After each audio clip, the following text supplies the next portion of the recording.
In this exercise tutorial, I'm going to be taking you through how to do kettlebell farmer's walks. Now, I'm going to be taking you through two different variations of how to start the exercise and two different variations of how to do the exercise.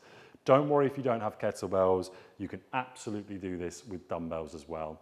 So you'll notice here I've got a pair of kettlebells set up on this box. I've also got a pair of kettlebells set up on the floor.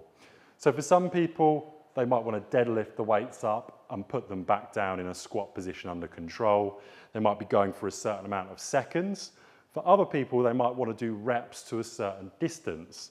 So if you're doing reps, for example, you might have one station here where you're going to deadlift those kettlebells up from an elevated position, walk slowly to your next position, and then bring the kettlebells down, and you can increase your distance over time, the amount of repetitions at a certain distance that you're doing.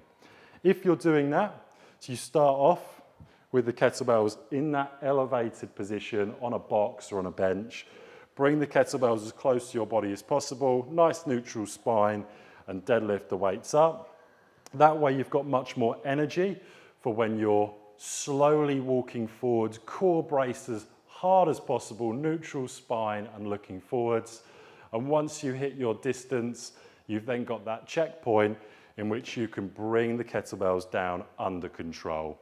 If you want to deadlift the weights, what you're going to do is bring the weights and the kettlebells in a position where when you've got your feet hip width apart, the kettlebells are just outside of the feet.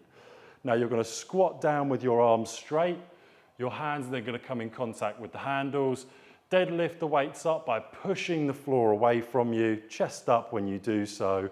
Grip onto the weights nice and hard, and same cues, walking forward slowly, trying to keep your body as braced and neutral as possible. And if you're doing this to seconds, you might just be walking forwards and back until you hear the timer go off on your phone where you've hit your second duration. From there, feet hip width apart and squat back down. So whether you're doing this for repetitions over distance or just for time and building it up, whether you want to do this a deadlift off the floor or you want to have an elevated position that you start off with, those are some options that you can implement into your training as a total body exercise to do farmer's walks. And this is a fantastic exercise to build up your grip strength.